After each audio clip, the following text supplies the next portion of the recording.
Shakti.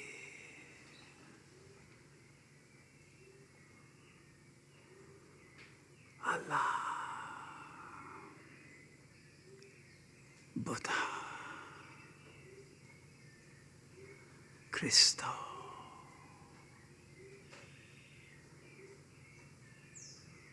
Tao.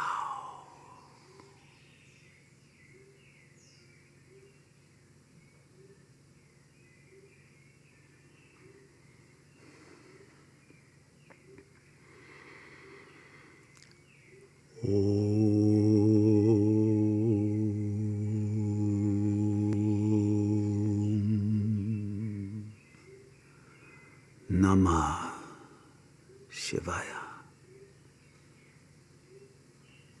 Shivaya. Namah. Om Shivoham.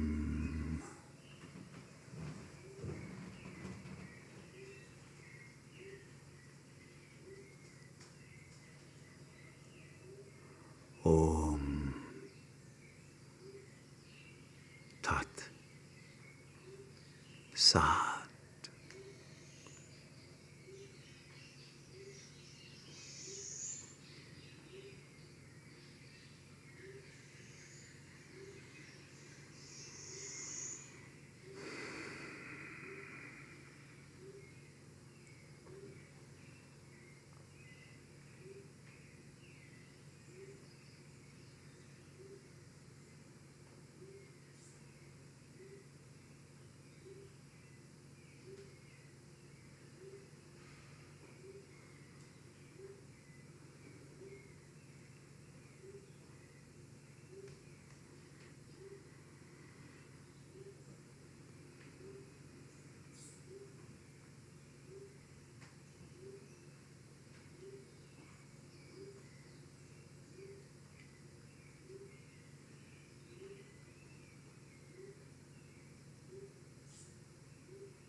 Namaste.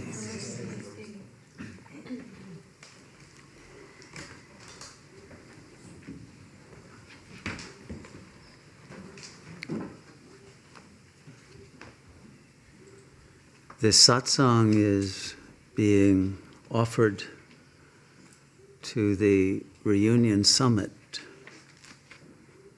which is a wonderful gathering that's happening globally.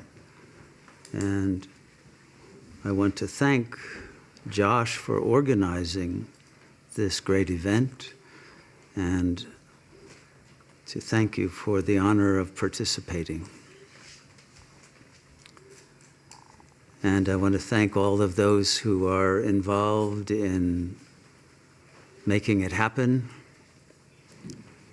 and those who are participating on this love stream, wherever you may happen to be in local space. And thank everyone here in this local space of the Sat Yoga Ashram, from which we are transmitting on the misty mountains of Costa Rica. And I thank all of the retreatants, the volunteers, the permanent residents who are all working together to make this happen and to create this very extraordinary self-sustaining community that is working diligently to be a role model for the divine renaissance that the world is now giving birth to, thanks to this planetary awakening that is taking place. And it is a great joy and a great honor to be part of this movement into higher consciousness and planetary unity at this most auspicious historic moment of transition from one age to another, from one cycle of time to another. And I know that everyone who is drawn to an event like this must be a very old soul. And many have gone through other Kali Yugas and participated in other transitions from one cycle of time to another. And so deep in our souls, we know what this is about. And we understand the perfection of all that is happening and are able to approach this world transformation without fear, but with the gladness that comes with the realization that the capacity to rise in consciousness now together as a single, wholehearted, planetary noosphere is going to enable miraculous events to occur as this period of time unfolds to its climax. And so for those of you who are not familiar with the concept of a satsang, it's a gathering that is held in order to express and resonate at the highest level of consciousness, which in Sanskrit the ancient yogis referred to as Sat. Sat is our supreme beingness. And by resonating together at that vibrational frequency of Sat Chit Ananda, which is the word for that ultimate consciousness in all of its aspects of not only beingness, but intelligence, the infinite intelligence of the source of the entire cosmos and more. That ultimate intelligence that has designed and is choreographing this unfoldment to its most benevolent conclusion and to a new beginning at the highest level of consciousness is also in a state of bliss, of ecstasy, of unlimited joy. And so the more we resonate in that union with God consciousness, with our ultimate self, our ultimate beingness, the more that joy will overcome any of the karmic baggage or weight or negativity or resistance that might still remain within the ego complex until it has been completely dissolved in that infinite field of shining, luminous awareness. I got a report of the earlier talks today, and they were wonderful, and they covered a great deal of what is going on at the phenomenal plane and what must be done at that level, which leaves me free to focus on the big picture, which I would like to explore with everyone. And then from there, we can understand the implications at each subset of that largest paradigm and context of reality until we understand how to act accurately in alignment with the Tao at the individual level, at the level of biological family, at the level of tribe, at the level of community, and at the global level. All of these levels are interweaving because the universe is operating on a fractal level of self-similarity at every different level of reality, from the most macrocosmic to the most microcosmic. And the human consciousness acts like the hinge between all of those and combines and integrates the understanding when our minds are clear of the Maya, the illusion that comes from the ego complex.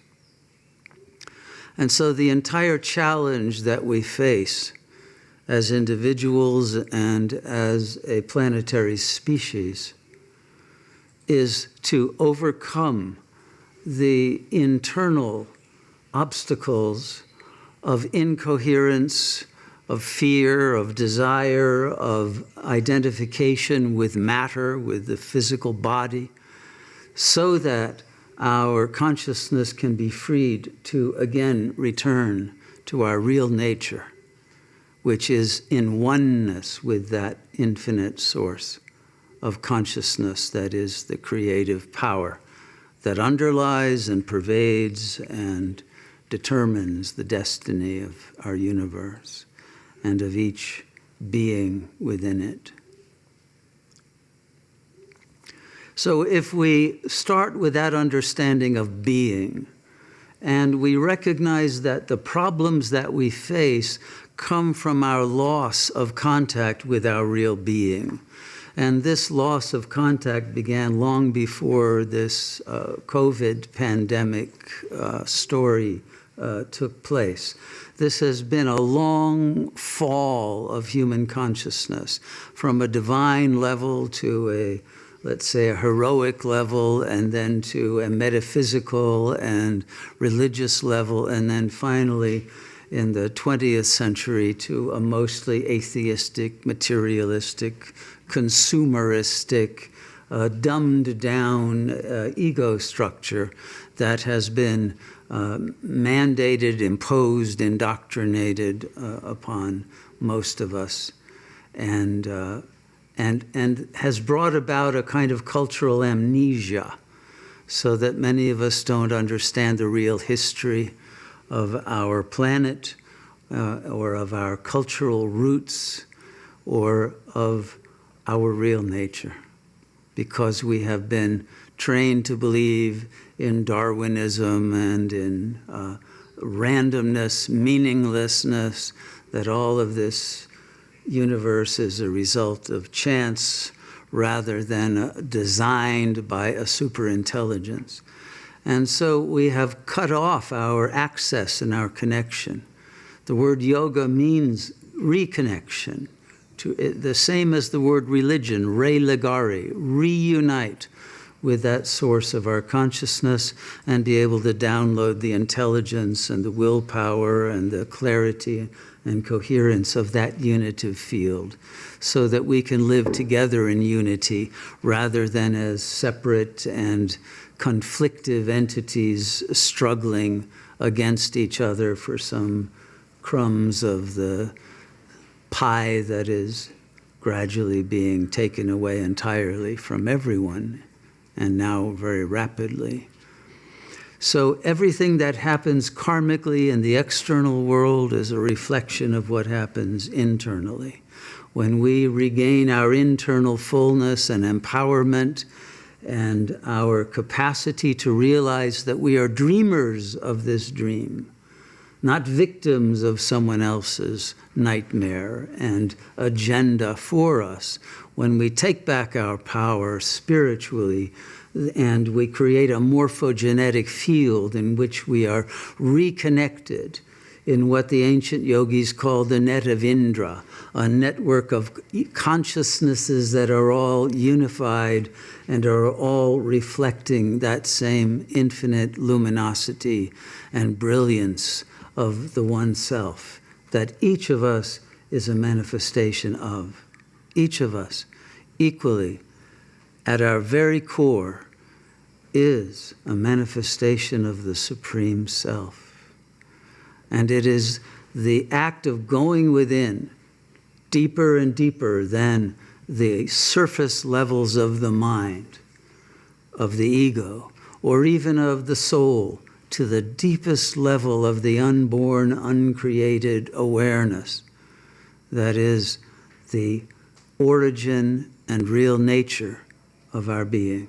It is this that must again emerge through our own invocation, through our own meditation, through our own surrender to that deepest part of our being, so that we can unite heart and mind in a state of divine love and wisdom that is able to bring unity and the full power of our creative intelligence acting together into effect, which will be able to overcome any darkness or any negativity that might now be standing in the way of peace and freedom and love and the unfoldment of our potential to recreate a world that is a kingdom of heaven in the true sense in which that term was originally delivered.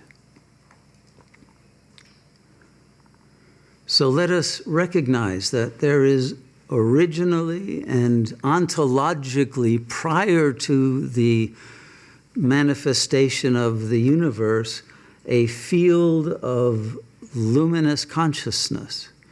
Everything is consciousness. What we call matter, even quantum physics now recognizes, is simply an agitation in the field.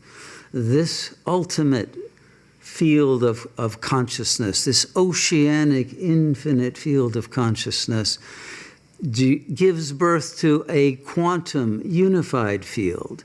And then that field gives birth to the cosmos as we know it. But from that place of the ultimate consciousness, there is no time. All time is present here and now, all of space. There is no separation, and this is why there are phenomena like quantum entanglement. This is why there is superposition. This is why that we are all able to resonate at that same vibrational frequency and feel the rising of consciousness beyond the bodily limits of the ego when we silence the mind and focus on those vibrations that are present within the field of our awareness at the most subtle level when we enter into the core of our being. It is that act of yogic attunement that is the act that will liberate us individually and as a planet from the oppressive conditions that are currently taking place, that for some is appearing as a trauma, a vast traumatic loss of freedoms. But the other side of trauma is what the postmodern philosophers in the West, like Alain Badiou and Gilles Deleuze and others, have called the event. And an event is an opportunity for an awakening that can only come from a sudden shock to our going on being in normal ways, a stoppage of the symbolic order, a gaping hole in the real that can create terror for the ego, but creates the opportunity for liberation if we are willing to take a leap into the unknown and take advantage of what seem to be situations that are causing us to have to contract. But instead of that, they will enable us to expand. For example, if there is enforced solitude, that will enable you to go into deeper states of samadhi than you would have if you were allowed to be active, rajasic, as the yogis say, and discharge the energy in outer activity. We want now the inner action of non-action that enables the mind to become completely silent and to be able to be like the clearest mirror that receives the information directly and clearly from that supreme source of consciousness, and be able to then translate that into action and into vibrational transmissions that bring about a unification of the collective consciousness. So all of the things that we are losing are bringing about a possibility of gains that we might not have chosen otherwise. And we always have to see what is the blessing hidden in the apparent dark cloud that seems to be covering the world. And when we are able to see that and make use of it, then the darkness itself turns to light. And it is this metamorphosis that human consciousness is designed to achieve.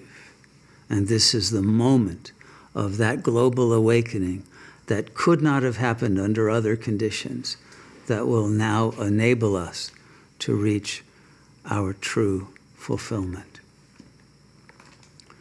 So once we understand that there is one self, one single whole consciousness that has given rise to the entire universe, then each of us is a node of that consciousness. And each of us has a little dream within the great dream. And once we can pierce through that little dream of the ego, we again become one with the great dream and with the dreamer of the dream. And it is this liberation from the small self with a small s to the great self that will be all that is necessary to free our planet from the current chains of oppression, external and internal. It is this that will end the karmic baggage that keeps people in a state of, let's say, spiritual immaturity, and that can be overcome very easily when we are determined and we are clear and we seek the greatest truth and the purest love. And it is this purification of our motivation that is the key to our self-liberation. It is only when we have overcome ego consciousness and its paranoid mentality that we will be able to recreate community in the highest sense. And community is the important base for creating a network of global consciousness that transforms the entire noosphere. And so I hope that everyone who is listening will take heed and work together to create meditation circles and communities that are not just people getting together occasionally, but that you can, at least those of you who feel called to do so, create communities in which you're growing your own food and living at the periphery and off the grid, or preparing for those times when the grid will no longer be available, and be able to function and sustain through a time of tribulation that is ahead for most of the world's population. We should also keep in mind that because the entire universe is consciousness, that the earth herself, Gaia, is conscious. And Gaia is participating in a major way, and she is becoming ever more active. And don't think that those earthquakes and volcanoes and tsunamis and all of the extreme weather is accidental. But we must not see that either as some curse, but take advantage of that, because it is also disrupting plans of those who would want to create a different kind of order that is not in alignment with God consciousness. And don't think that Surya is not involved, the sun god, as he was named in ancient India. The sun and its solar emissions is also part of the shift of climate and the shift of the electromagnetic field of the planet and of the subtle vibrational frequencies to which human life and all life is attuned. So everything that is happening is working together at a cosmic level and at a human level. And the more that each individual takes responsibility for anchoring and downloading that divine power and living in accord with that and not giving in to fear and not giving in to the obsolete petty narratives of the ego that would focus at too limited a horizon of trying to get some individual enjoyment, but to focus on the need to sacrifice the ego in order for the welfare of the whole to be able to be achieved. It is that capacity to sacrifice out of love that we are all called upon to activate at this time, in which those forces of light and dark are colliding and can only be resolved in unity by our choosing the light. And instantaneously, the shining of light eliminates all darkness.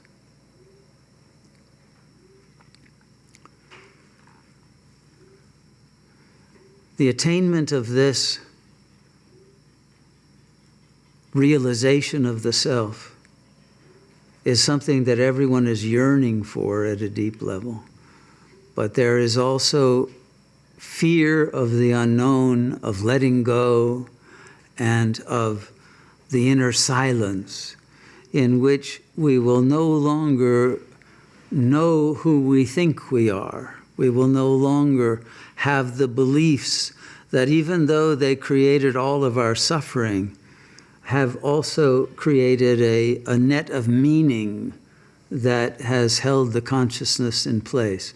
And we must allow those bonds to let go so that new meaning, new wisdom can come in, and a cosmic consciousness can replace the individual ego complex and bring a new level of clarity, no longer based upon an individual sense of self, but on that universal selfhood that is perfection, and that is beauty, that is goodness, that is love. All of the spiritual traditions, East and West, have taught this same truth throughout our history. This is nothing new. We can find it in the Greek philosophers, we can find it in the Buddhist yogis, the Taoist yogis, the Vedic yogis, we can find it with the Sufis, we find it clearly in Christian mysticism and Jewish Kabbalah, we find it in alchemy, we find it in all of the traditions that have been based upon the downloads of sages who have reached that ultimate state. Even though different terminology may be used, the ultimate realization is the same for all of those beings who have reached at the absolute. And it is that we are now called upon to replicate in our own consciousness. And not to look outward, but to look inward to find the real. So, because time is short, I would like to guide a short meditation for those of you who have not meditated yet or have not much experience in meditation. I want you to understand that it's not difficult, because it is simply a return to our real nature. And so we don't have to adopt any particular position, but if you keep the back straight, not hunch over or lean, the energies will flow up and down the spinal cord, the kundalini will be able to rise, the shaktipat will be able to be received from the highest consciousness. And so sit in a comfortable position, with the back straight. You may want to close your eyes. Take a few deep breaths. Breathe out any stress, any tension from the body.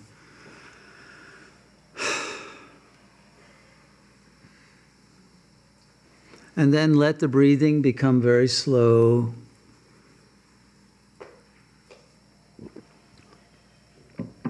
And pay attention to the breathing without trying to do anything to it.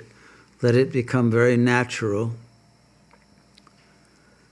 As your breathing slows down, your heart rate will also slow down. And your brain waves will shift into alpha, and then perhaps even reach theta and delta. A slowing down of thoughts will happen. You'll notice a deeper silence, a deeper serenity. Turn the attention inward and silently wonder about the ultimate consciousness that you are. Come back into the real source of what you mean by I am. Come into that state of silent awareness, deeper within than thought.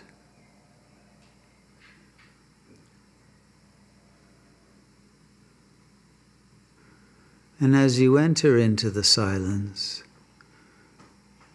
feel the quality of the energy of pure consciousness.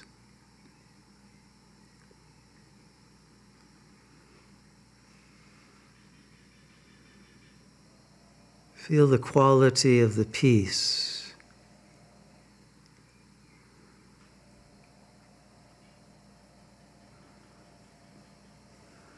And let the mind reach a state of stillness. And in that stillness, let the ego fall away. Let the identification with the body fall away. And realize that all you are is consciousness, and that everything that appears in the world is just an appearance in your consciousness. But your consciousness is all that is. And so let the awareness dissolve into this all-encompassing, all-pervading presence that is the real self, that is the one self.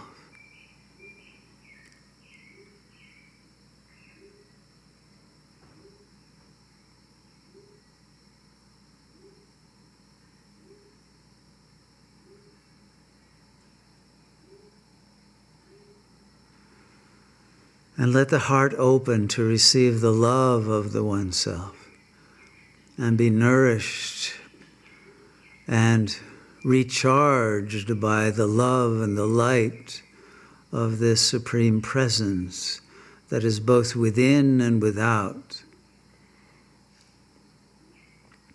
Feel yourself bathing in this absolute consciousness as if being baptized by the supreme light and love and power.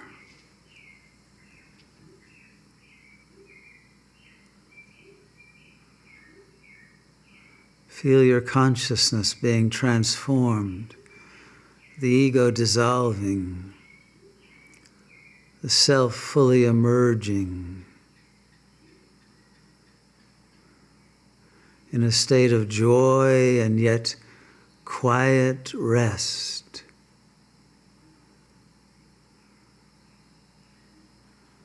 And feel that paradox of emptiness and fullness.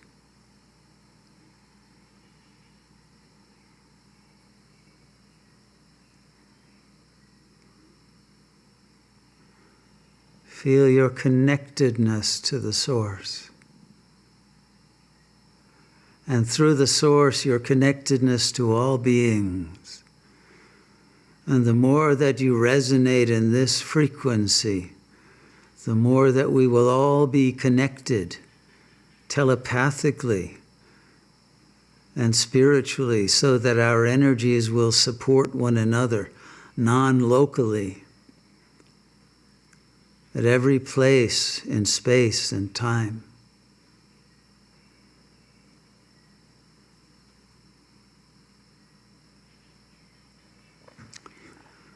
Let all agitations dissolve into the field of consciousness.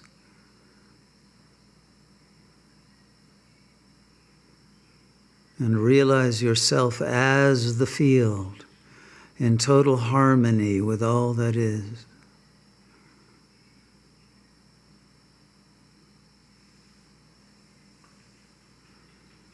Your natural state is silent presence, able to receive downloads from the Akashic records, from the noosphere, from the infinite intelligence, and activate spontaneously the body and the mind in accord with that supreme will of the Tao.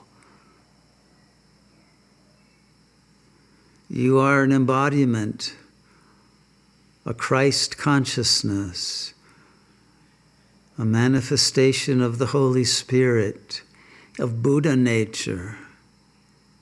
You are a bodhisattva. You are a jivan mukta. Our purpose in life is to realize our oneness with the Supreme, to be divinized. This is theosis. This is the return to the God Self, that all of us have the birthright to attain simply through surrender and through assuming our true nature, claiming it, letting go of all the chains of attachment that had held us back, and realize perfect freedom. Freedom that is the consciousness beyond both life and death, in non-duality, in uncreated timelessness. You are that here and now. Let the light shine through the mind, through the heart, through the form.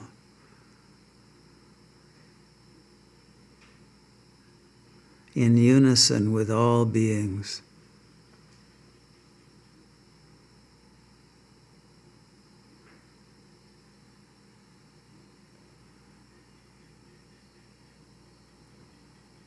And feel the infinite support of that unmanifest presence that is always with you and always guiding, always reliable to bring healing and peace and liberation from the illusion of the world. Perceive it all as the dream that it is, the holographic simulation, and be free of the matrix simply by realizing your unborn self.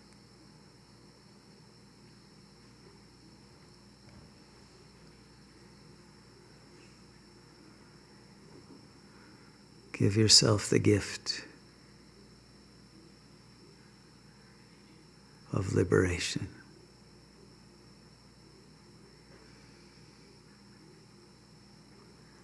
Om Shanti, Shanti, Shanti.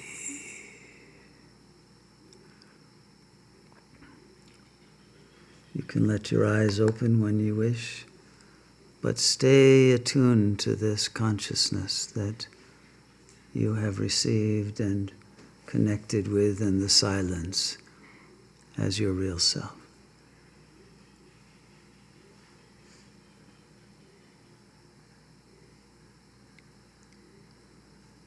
And feel the power of self-realization.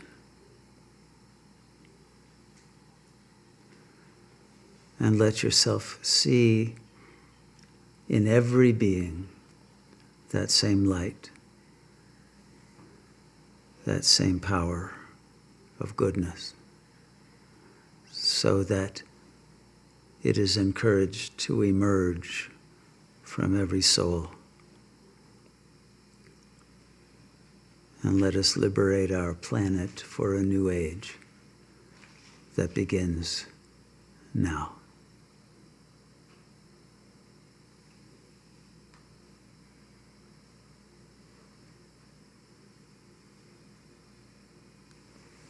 Namaste. So I know that time is short and that there may be some questions from those who are attending on the love stream, and I want to make sure we have time to answer as many as possible. And I'll ask Purusha to ask those which seem most urgent and perhaps most common to as many as possible, so that we can be of as much service as we can for this event. All right, well, thank you, Shunya. I want to welcome everyone again who's joining us for the Reunion Summit, and thanks a lot to Josh for inviting us and helping to organize this event. Our first question comes from Sarah, who asks, how does the ego play out at the different levels of consciousness? Well, the ego is a level of consciousness, and it is that level that has been installed in the human species in Kali Yuga, in this last phase of history. But before that, we didn't operate from the ego. We operated earlier in the soul consciousness, and before that in supreme consciousness of absolute unity of all. So there has been a fall. And the ego consciousness itself has morphed from a more sattvic or pure form of ego back in what we now quaintly call the ancient world, that of Greece and Rome and of the ancient China. But before that, ancient Egypt, and before that, Atlantis, and before that, Hyperborea, and before that, Treta Yuga, and before that, Sat Yuga, there were higher states of consciousness than we can now imagine that were common to all of us. So the ego is that level of consciousness that operates with human language as it is today. And human language is embedded in duality, in subject-object separation. And so in order to go beyond the ego consciousness, we must transcend language. And then there will be not thinking, but direct knowing. So the ego will no longer play a part, but the capacities of the ego will be able to be used by the higher self in order to translate that knowledge that is inconceivable in language into as accurate an expression of truth as language can bear. But we will be in a state that is beyond ego and beyond duality. And it's that state that we must learn to resonate in continually. So I hope that answers your question. But the problem with the ego is that it has an internal censor, like its own CIA, its own agency that keeps it from retaining information or receiving information because of its defense mechanisms. And it is infiltrated by a subconscious with its own fantasies and its own desires and fears that are not under the control of the conscious mind. So in order to get sovereignty over our own consciousness, we must transcend the ego and then dissolve its structure so that it then becomes a vessel in which we can function and use our capacities of thinking in the service of that higher knowing from the real self. Our next question comes from Nadine, who says, how to dissolve ongoing family patterns of control. I was fine with live and let live, but increasing interference now is having strong influence on my health due to cancer. A tumor that reduced 50% grew back in 2 months. Cutting off ties would mean losing my 10-year-old son without going into details. It's a difficult question that we all must face, but if we are connected to God consciousness, then you will be able to detach and allow what is destined to be to happen. And you may be surprised at the kinds of synchronicities and the kinds of unpredicted events that may create harmony once you have become internally harmonious and free from any need or dependency upon the other. So it is that self-sovereignty that is in connection with the supreme sovereign consciousness that will not only free you from the negative emotions that may be part of the cancer, but will also strengthen your immune system to heal it and enable you to live in a way that will bring about the optimal capacity for that healing to happen, including a change of diet. Eating the right kind of foods like raw fruits will help a lot. You can do your own due diligence about that. But changing of diet, changing of your spiritual vibrational frequency, and living in accord with the will of that supreme intelligence will bring about healing, even if not a cure, because we are not the body. And if and when it is time to leave the body, we must do it so without thinking it's a tragedy or that it's the end, because consciousness continues. And you will find that after leaving the body, you will be able to have continuity of consciousness and even more effectiveness as an agent for change and renaissance in the physical dimension by working at the angelic level of consciousness. So do not be afraid, and let the power of the highest destiny guide you, and trust that whatever happens is for the best. Thank you, Shunya. Our next question comes from Pete and Anne, who ask, what can Shunyamurti share with us about the planetary changes over the next 5 years? You're an optimist or a pessimist. I'm not sure which is the better term for that. Things are happening very quickly. And I think we must recognize that change is happening exponentially. But I don't think it's a good idea to either try to make predictions about the future or to imagine that everything is set in stone, because everything is determined by what we do now. This moment, which is affected teleologically by the future, can also change it. There's a feedback loop. And even though that change is also part of the predestination, nonetheless, things can happen in very miraculous ways that we should not put on a calendar of events, because that will tend to make the ego want to wait to see if something is going to happen rather than to make it happen. So let's assume that the change that has to happen must happen now. As the events unfold in an accelerated way, we must be able to ride that wave and not be drowned by it. So we need to be in that highest state of consciousness. And then the changes that will happen, yes, they will occur very quickly. And they will be of an extreme nature that to those who are unprepared will feel cataclysmic. But that will actually bring about world renewal. but we're going to see some continents go down and some new land masses come up from the ocean. We're going to see massive changes if we're on the Earth plane or even beyond. But the whole planet will get a spring cleaning, and new species will arise, and nature will renew herself. But we have to be those who renew our right to be sovereign on this planet and to take care of nature, which we have failed to do. The human species is the psychic immune system of Gaia.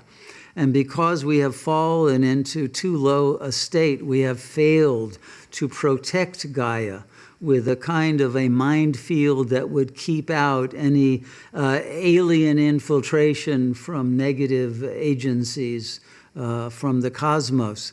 And now we must restore that immune system through ourselves becoming manifestations of that supreme power of goodness and of love and of light. But we must do this as a species. And it is that will bring about the changes that will enable the highest outcome to happen in the quickest way with the least suffering, so that the most benign resolution to all of the issues that we face can happen in the immediacy of this time without extending the time of suffering. So I hope that answer is sufficient for you. But to go into all the details of what is going to unravel would take a long time. But everything is going to change. The ground itself is being taken away. And we must depend only on that supreme power to guide us and support us in this time. Thank you. A question from Jennifer. Jennifer says, I don't know what to do out in the world to be most helpful. I've been, quote unquote, waiting for a sign and in the meantime working on myself. I'm wondering how one knows what the best action to take is. The more that you meditate and become centered internally in silence, you will be called, you will be given a message and a guidance. And events will happen. People will come to you who are meant to see you, to whom you will find yourself giving messages and receiving messages. And you'll begin to collect people who resonate at the same level, gather together with those who already are opened to higher truth and to working together and meditating together. Create energy fields of great positive power and invite others into that field to join for their own healing and transformation, and to transmit as beacons of light that energy so that we create a network of luminous consciousness that covers the entire planet.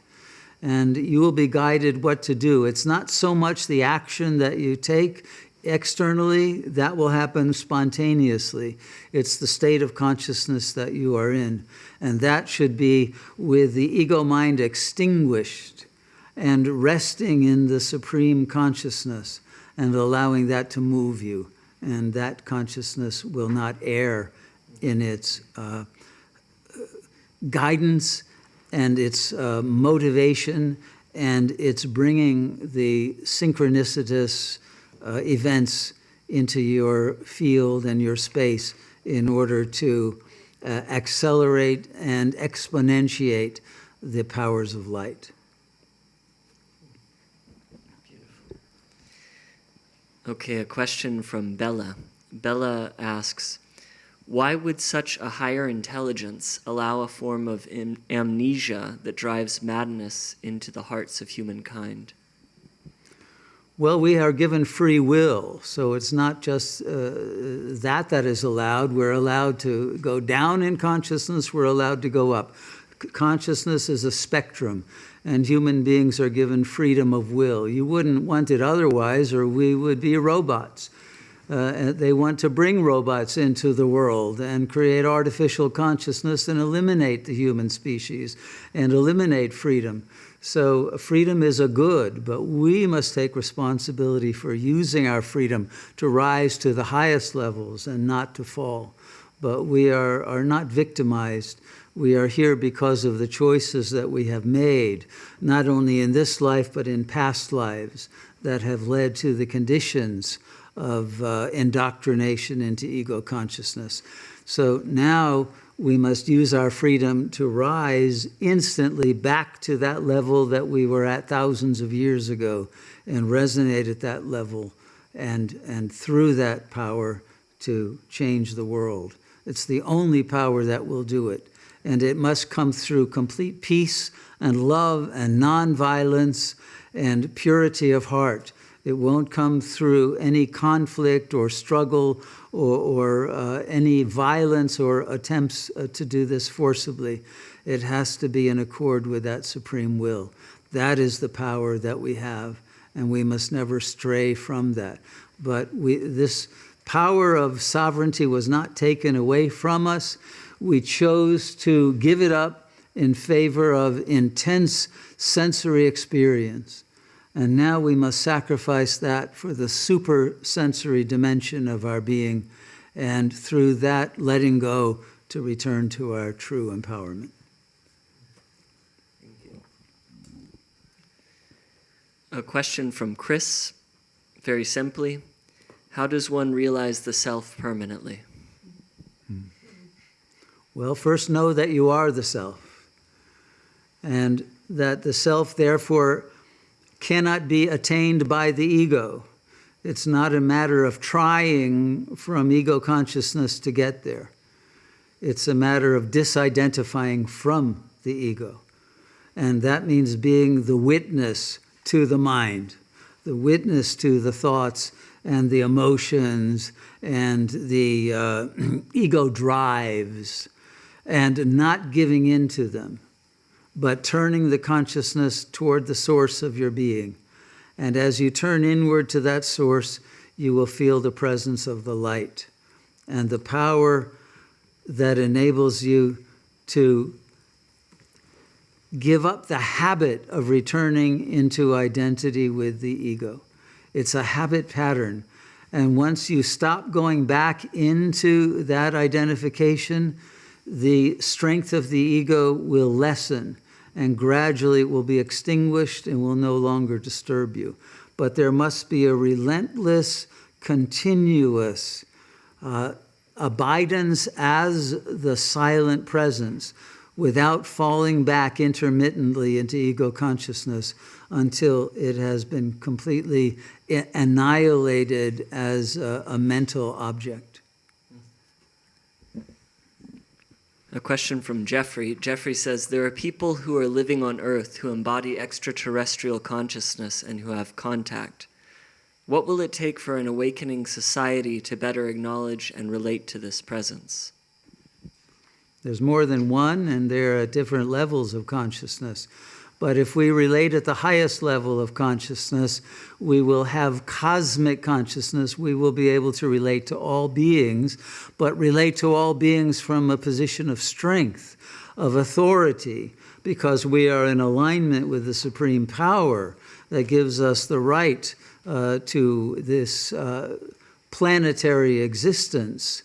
And once we have regained our worthiness, and our rightful authority, we will be able to join in intergalactic citizenship and stop the provincial earthbound identity and become true cosmopolitan beings that we have only imagined in a very inaccurate way. We must get out of this very limited provincial one species consciousness and realize that who we are transcends all limits of speciation, and realize that universal infinite self. And then all will be welcomed in friendship and be able to be related to in a state of unity and of love and of respect and of honoring each one's uniqueness as well as the oneness that unites us. Thank you. A question from Sophia, who asks, how does one balance commitment to developing one's spiritual capital while also committing to one's physical life? Does the desire to have a home, family, kids, career, etc., contradict with a spiritual journey? Does the answer to this question have to come from Source or God? Whatever your situation, you can be in God consciousness. It's certainly not disturbed. And yes, one can have a family, one can have all of the accoutrements of a so-called normal life to the extent that that still exists. But very soon those conditions are going to change, and you don't want to be dependent upon conditions that will be soon taken away for many. There will soon be a food shortage. There will soon be no employment. The dollar will crash. The whole economy will be gone. There will be wars of a kind that you may find unimaginable, and cyber war, and all kinds of shifts of every sort possible to imagine on this planet. And so one must be very agile and detached and able to move and shift with those changes, and not be horrified, and not turn losses into tragedies, but realize that we are being freed to return to the real. But that means a letting go. And so of everything that we might have depended upon for our identity. So while, yes, you can be in a family and be illumined, and maybe that is your destiny, to be allowed to continue in that state and allow a family and community to flourish, but it may as well not be the case. And one must be open to whatever destiny has in store for each individual. And rather than to complain or to try to defend or protect from what is happening, one must be able to ride those waves with the freedom to change and to accept in a very radical way what we must accomplish and what we must be willing to sacrifice in order to achieve that ultimate fulfillment. A question from Nadine, who says, can you speak more about the unborn self? Ultimately, it's beyond words, it's beyond language. The unborn self is the self that is unlimited and blissful and eternal. It is a state of immortal consciousness that is fearless and that is shining and that sees that oneness everywhere. So there is no world separate from the unborn self. All that manifests is simply a reflection and an expression of that infinite intelligence in every possible permutation. And so that self is the nature of the miraculous astonishment that comes with the complete dropping of a sense of a separate I. But I don't have the words. I don't know any poet who has ever expressed accurately this ultimate understanding. You can see it in the eyes of great sages like Sri Ramana. You can see it in the ways that those enlightened beings have lived their lives blissfully and egolessly. But I don't think that we can express it in literary terms.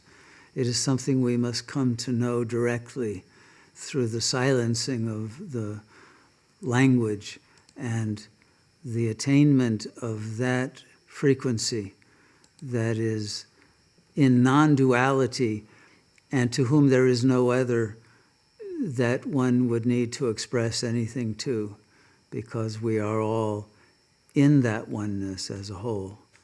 There is nothing beyond that.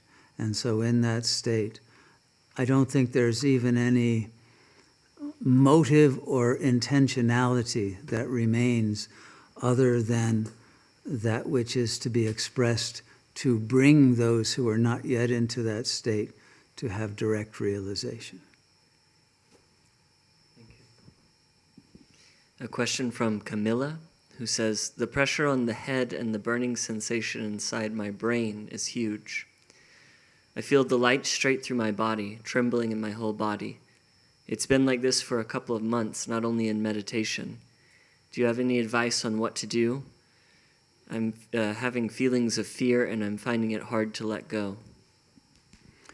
Well, that's why this is happening. It's the burning of the fire of yoga, but the resistance is causing it to extend in time. So if you can sacrifice your fear and trust and give yourself to divine love, the burning away of the ego consciousness that's trying to maintain control over the neurological self must allow itself to accept the input of the Shakti, of the divine power that will dissolve the ego. The ego is afraid of depersonalization. And so that causes it to tighten its grip upon the mind. And then that causes even more pressure to be put onto the consciousness as it's in a struggle against itself. And so the more there is surrender to however you understand the supreme intelligence and love, as Buddha, as the Supreme Self, as God, as Brahman, but surrender to it, and that burning will dissolve the ego quickly and free you from that suffering, and then enable the blissful nature of the Shakti to emerge and light up the brain with great joy and fill the whole body and the whole space with that luminous energy. Blessings on that journey of realization. Okay, our next question is there a portion of one's cognition that can be attributed to a higher place? What is the best point of focus when going deep within, such that I can then walk about with it? The focus is not in space or time. The focus is on the sense of I am. And as you focus on that sense, not the word I, but the place from which the sense and the word I would emerge, to be in the silence of that place, the universal self will emerge in place of the individual ego I.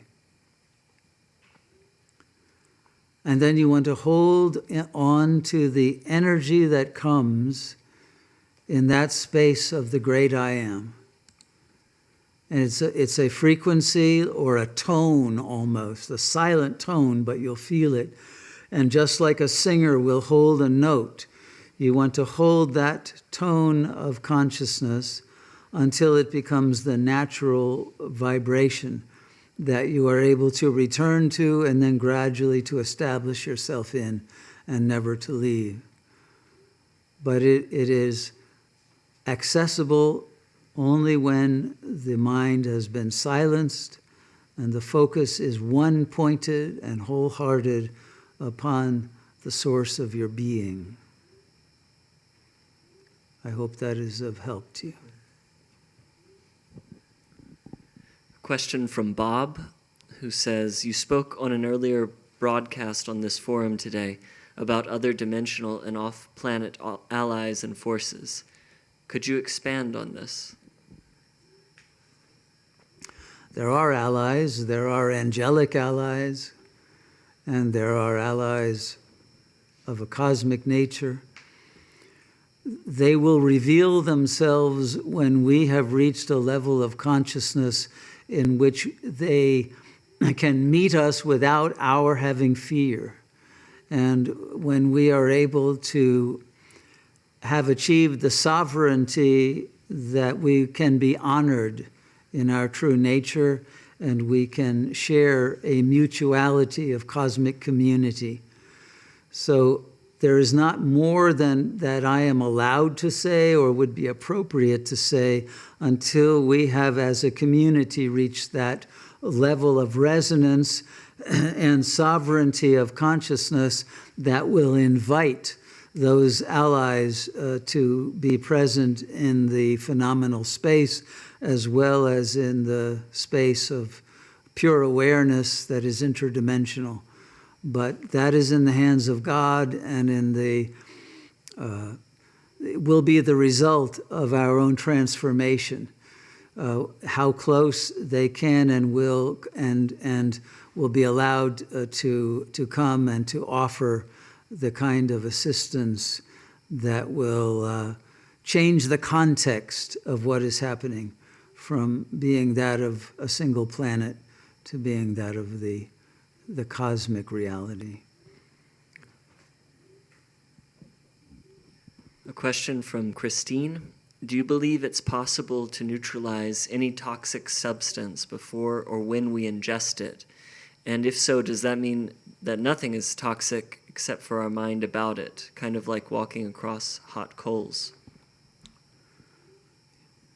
It's possible, but you would have to be in a very high state of consciousness in which you realize that there is no such thing as matter, as a body, that we are all beings of light. And in that state of consciousness, yes, the luminous goodness of the self would prevail over any toxic vibrational frequency. But there is no guarantee that will be the case, and that you will be in that state of consciousness.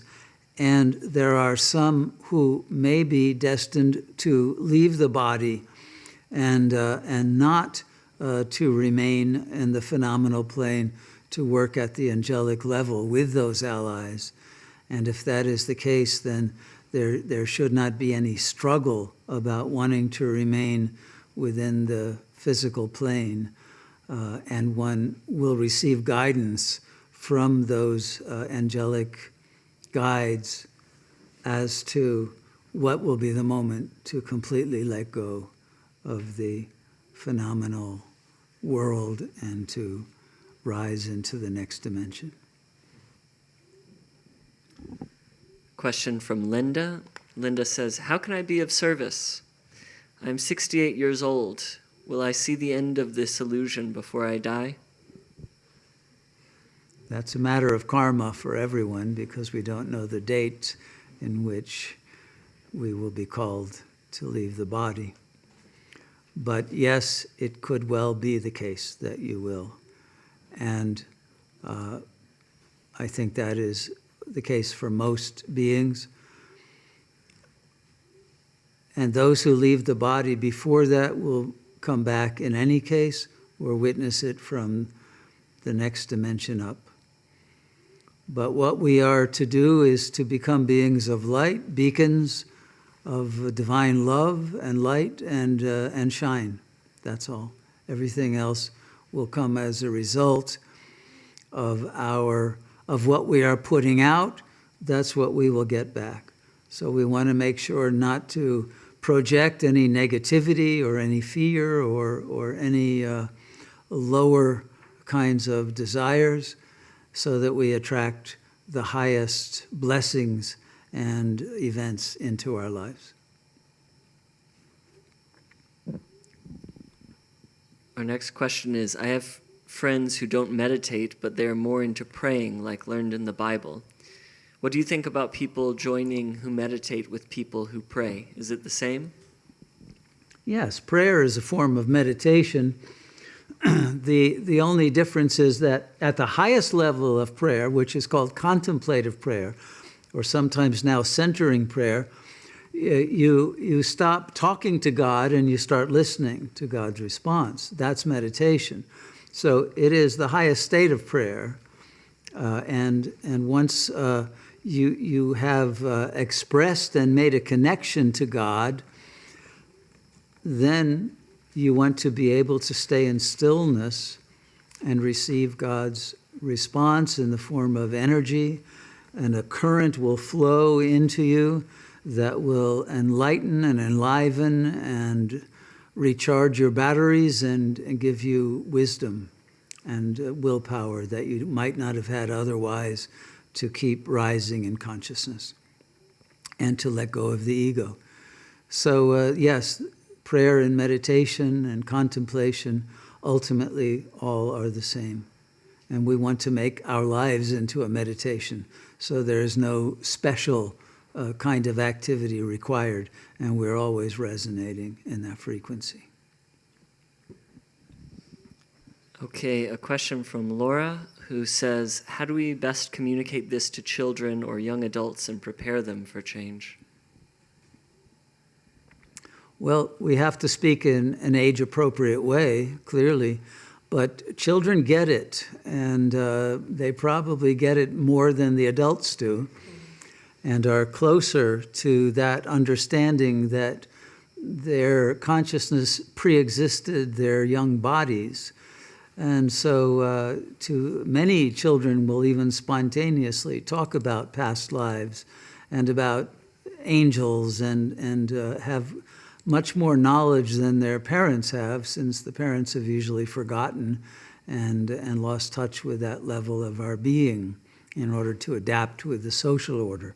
So I do think you can speak to children and also listen to children, find out what they already know, and then build upon that and be willing to learn from them and meditate with them and help them to know that they are recognized as immortal, eternal beings, and for the parents to be humble enough to not believe you have given birth to this soul. You've only given birth to the bodily vehicle, but your child may be an older soul than you are and may have been your parents in different lifetimes.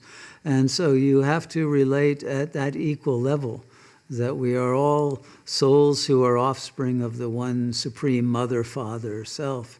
And then you will see that you will be able to have very, very deep connections and be able to create an energy field with your children and with a whole extended family at a much higher level of consciousness that will bring in even more of that divine energy into your space and offer a protective aura that will give a great deal of safety and security to everyone. Thank you. Monica asks, is evil part of God's creation? Well, again, what we call evil is really not much different than the bacteria that would decompose a dead body. The evil comes in when humans have died to their spiritual nature. And that darkness, which is not real, it's a privation of reality, it's an illusion, comes only when we have fallen into illusion. And so it is there to awaken us from the zombie state of consciousness that we had fallen into. So evil is not really evil, but it is a darkness that enables us and forces us to awaken again to who we are. So it has a positive purpose, and it clears away a world of suffering and oppression and makes way for a world of goodness to return. Evil destroys itself. It does not and cannot prevail. Our next question is, how do we surrender? Through love of what is beyond our limited nature and what is ultimate goodness that we need. The ultimate reality is non-dual. And we can say that I am that, tattvamasi, thou art that, a famous Mahavakya or aphorism of Indian philosophy. But when you're still in ego consciousness, duality is true. And the more that we love God, or the Buddha, or Brahman, or Shiva, or Krishna, or Christ, or whatever name we wish to give to that, and whatever image we wish to give to that which is beyond name and form. The more we surrender with love, the more love we will receive, until it is love itself that creates the union of the realization of non-duality. So yes, love that ultimate real, invoke the presence of God to save you from your own ego's defensiveness and limitation and lostness in lower consciousness. And the more that love is there, the more that you will be filled with inspiration and wisdom and power to rise to your true level of self-sovereignty that has the intelligence to understand the extraordinary tapestry of beauty that is going on in this cosmic drama that we are playing our parts in, and to see its perfection and appreciate it. And the more that we perceive and understand, the more we will surrender to that perfection, and the more our hearts will open to love. But love is the key, and it's the love that brings about the wisdom and the empowerment. Question from Jeffrey, who says, do you think we will be staying on Earth through this planetary shift, or will we go elsewhere, perhaps a shared reality in a higher dimension?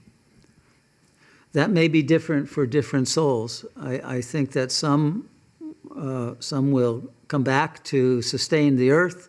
Some may have their destiny elsewhere. And some may graduate entirely from this school of phenomenal plane life on the earth and go to higher levels of the educational process that God has designed for us all. So it will be different depending on our karma and our own desire, and for the nature of the adventure that we seek to enjoy and fulfill. But God has something for everyone, a much greater offering panorama than Disneyland could ever even imagine. And you will be able to choose once you have reached that level of sovereignty in which all of your current karma has been resolved. Because if you haven't finished with the karma of this plane, then you have to come back and do it all over again. So you don't want to stay in the ego. You want to graduate. And then, yes, it's ship ahoy for many cosmic and transcosmic adventures that lie ahead. Oh, dovetailing off of our last question, Sophia asks, what is love? What is love? What is love? It's a many-splendored thing. Do I have words for that? The great poets, again, I think could not express the truth of love. But it's the ecstasy of the realization that everyone is God, everything is perfect, all is beauty. Even the most horrific massacres, as the great Zainab, the Shiite heroine of the great battle, saw when the Imam Ali was betrayed, the infinite beauty of everything that happens, that is our capacity, our heart, to open totally to accept the will of God. It is that acceptance beyond what we could imagine possible or right according to our own standards and criteria.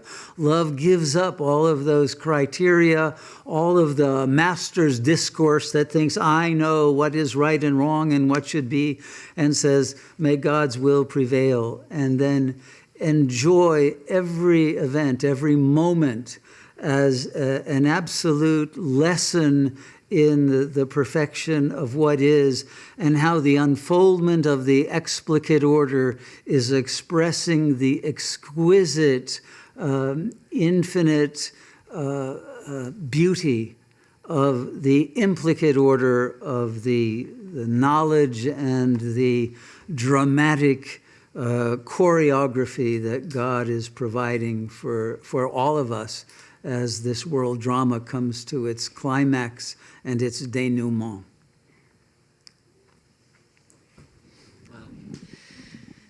I hope that expressed something.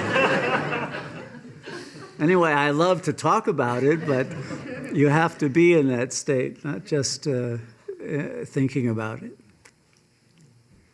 Okay. Does anyone here in local space have a question? Because I've avoided all of you, and I apologize.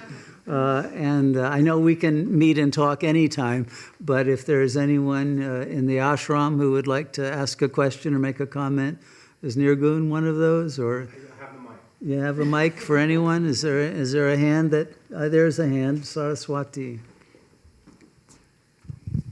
Thank you for the beautiful talk and all of the enlightening answers. You spoke very beautifully about the other side of the trauma is an event, and the shift in the, I guess, the outlook of that particular occurrence. Can you talk a little bit more about that process of going from trauma to the other side and reframing, I guess, what one is experiencing? Mm-hmm. We must have a sufficient amount of basic trust in the goodness of reality to recognize that whatever happens to us or has happened that might have been very toxic, very defiling, very abusive, traumatizing, whatever is going on now that is oppressive and restrictive, is an expression of the energies that are projected into the dream field that we have disowned, that have caused us to be off kilter, to be out of alignment with that divine will.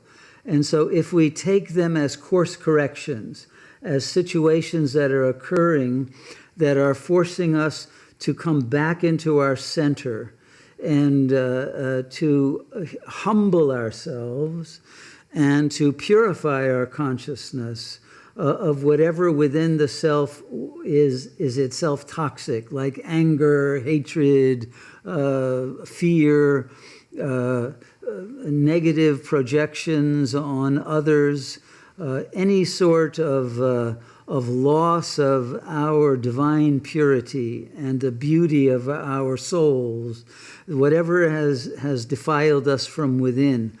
If we accept that purification is necessary, and with remorse and with a return, a conversion of our attention to God from the world, and a transvaluation of our values to be in accord with that higher will, the more that we do that, the more that we will then see the outer world will shift, and that which was traumatic will simply be recognized as an educational heuristic event that impelled us to grow.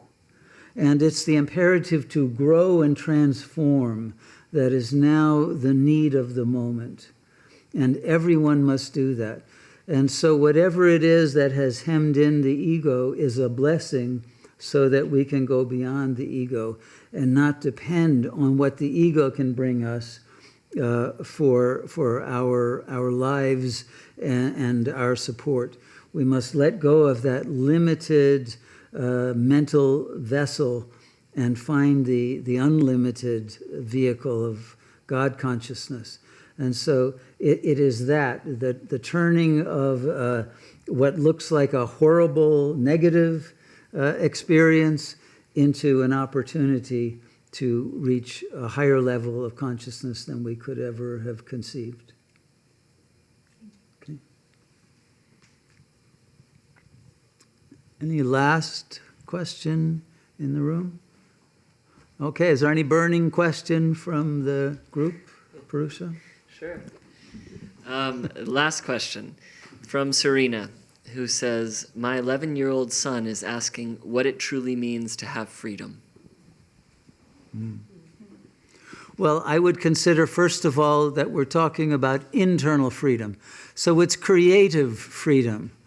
Is your mind free to think, as Zhuangzi, the great Chinese sage, said, to think recklessly, to think outside the box, to paint, to sing, to dance, to express yourself wildly, beautifully, insane with love, as the great sage Rumi said, and to live large, to live in spirit, in wholeness, in joy, uninhibited, and with clarity and coherence, and be able to express your entire self, not just one limited sliver of who you are, and to perceive all that is, the most subtle and the most gross, as a single whole.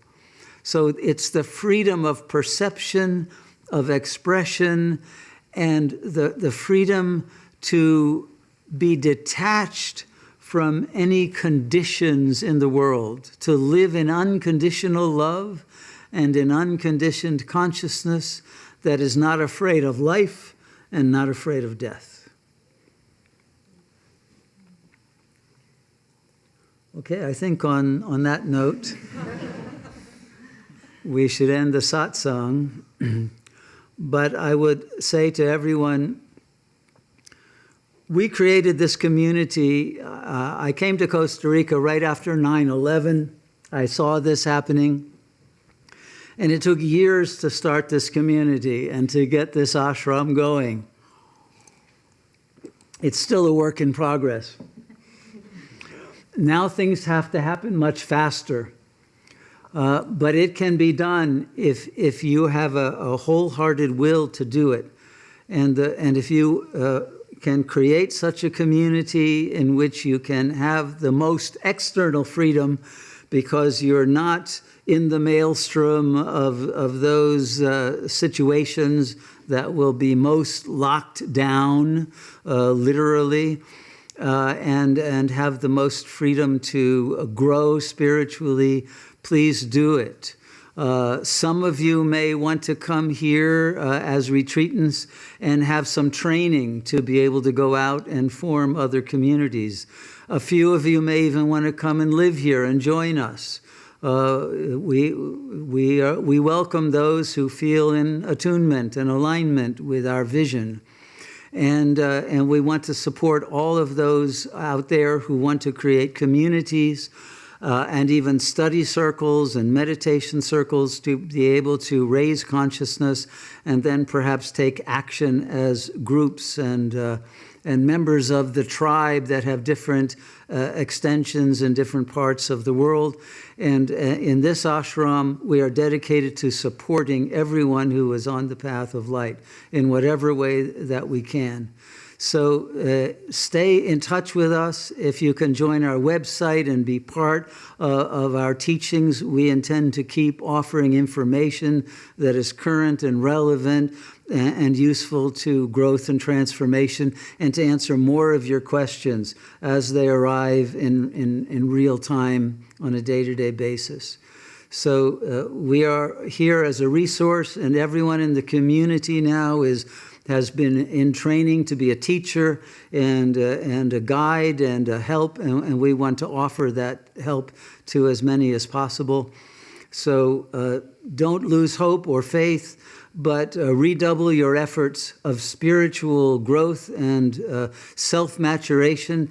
Take the help of the great sages of all the traditions. Take the help of communities like this one, and mobilize your energies and your potentialities to create communities of trust and of friendship and collegiality in the purity of divine love, so that all the boats can rise together in the high tide of a new consciousness that will bring a rebirth to our beautiful divine world. and to bring happiness and joy to every soul once more. Thank you all for your participation. Thank everyone here and everyone on the love stream. And our blessings and our love and our light are always being transmitted to you. And we join with you in this movement into God consciousness and a return to that nature which is our true home, our true abode, and to that love that redeems and saves and transforms us all into the one God self. Namaste.